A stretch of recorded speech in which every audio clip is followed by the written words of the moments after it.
Olá, galerinha do quarto ano, dando continuidade, ao conhecimento sobre o grupo étnico que são os africanos, nós vamos hoje falar sobre o Quilombo dos Palmares.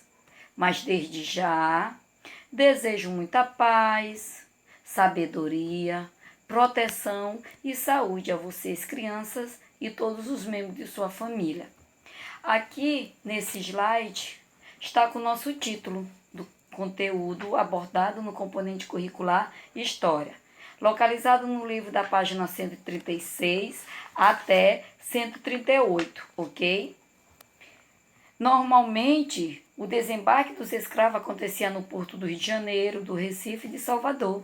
E eles vinham assim, como mostra essa imagem, dentro dos navios, que era conhecido como navio negreiros, onde trazia os negros de alguns lugares da África para ser vendidos no Brasil e tornar-se escravo para os donos de fazenda, para os seus senhores.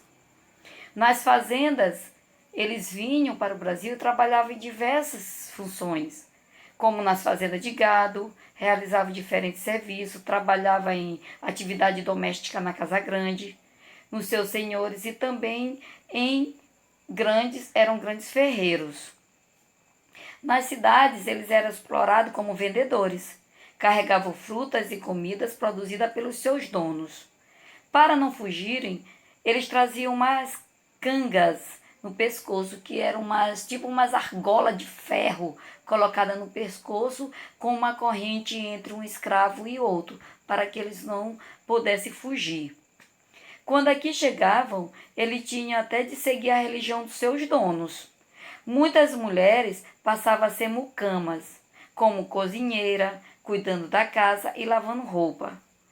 Muitos senhorzinhos e sinhazinhas, como era chamado os filhos dos patrões, senhorzinhos e sinhazinhas, as escravas tornavam-se mãe preta ou ama de leite, que é aquela escrava que amamentava os filhos dos seus senhores.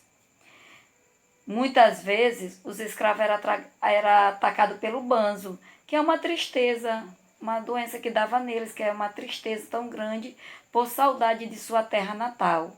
Nós podemos relacionar essa doença hoje em dia com uma depressão. Devido aos maus tratos, eles fugiam, mas eram perseguidos pelo capitão do mato. O capitão do mato era uma espécie de feitor, contratado pelos senhores, que eram os donos das fazendas, dos engenhos, para que não deixasse os escravos fugirem. Quando conseguiu fugir, criava quilombos. Entre os quilombos, o mais famoso é o Quilombo dos Palmares, localizado entre o estado da Serra, entre as serras de Alagoas e Pernambuco. Era assim conhecido o Quilombo dos Palmares porque lá existiam muitas palmeiras. Vamos saber uma pequena informação sobre o Quilombo dos Palmares? O Quilombo dos Palmares vivia lá muitos escravos fugitivos, indígenas, brancos fora da lei, pessoas brancas fora da lei. Seu último líder foi Zumbi. Pela sua bravura, virou lenda. Vítima de uma traição, foi traído por um amigo.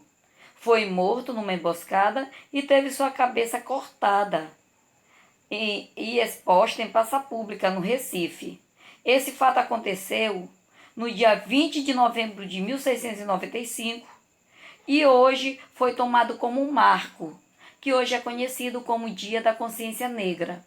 Um dia muito importante, e é este mês de novembro, Dia da Consciência Negra, dia 20 de novembro, para lembrarmos da luta que os negros africanos sofriam pelo preconceito, pela escravidão, por tudo, e hoje eles lutam pelos seus direitos.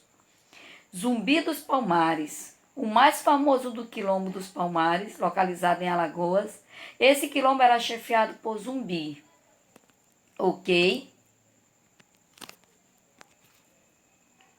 Aqui nós podemos ver foto dos escravos com as gangas no pescoço para não fugirem. Vendendo frutas, vendendo produto para os seus senhores. Aqui nós podemos também conhecer um pouco sobre o quilombo. Aqui é um dos quilombos, do passado, um dos quilombos, mas o mais famoso foi o Quilombo dos Palmares, liderado por Zumbi. Aqui temos a imagem de Zumbi dos Palmares, o líder do Quilombo dos Palmares. Zumbi ainda tentou resistir alguns de seus homens com alguns dos seus homens, mas foi traído por algum amigo dele e preso. Sua cabeça foi cortada, presa a um poste e exposta numa praça do Recife, para que servisse como exemplo aos demais escravos. O primeiro ataque de Domingos Jorge Velho fracassou, que foi quem prendeu o Zumbi. Mas, depois que recebeu um reforço de quase 3.000 homens, conseguiu entrar e massacrar os habitantes do Quilombo dos Palmares, prendendo assim Zumbi e levando à morte. Vamos falar um pouquinho sobre a presença das mulheres no Quilombo? A presença da mulher negra no Quilombo. Algumas mulheres se destacaram no Quilombos. Alcatune foi líder do Quilombo dos Palmares. Ela era uma princesa africana, filha de um rei. Ela era filha do rei do Congo, foi vendida como escrava para o Brasil. Chefiou uma das mais povoações que levava o seu nome, Mocambo de Alcatune. Teresa do Carité, ela foi rainha do Colombo. Durante 20 anos, no século XVIII, ela liderou um grupo de negros indígenas. Então, o que nós podemos ver aqui? Que a presença das mulheres no quilombo também marcou alguns dos quilombos, né? Mas que todos os negros africanos, eles lutavam pela sua liberdade. Eles almejavam a tão sonhada liberdade e igualdade, ok? Vocês podem reforçar essa leitura no nosso livro de história, da página 136 até 137, e realize as atividades propostas na página 138.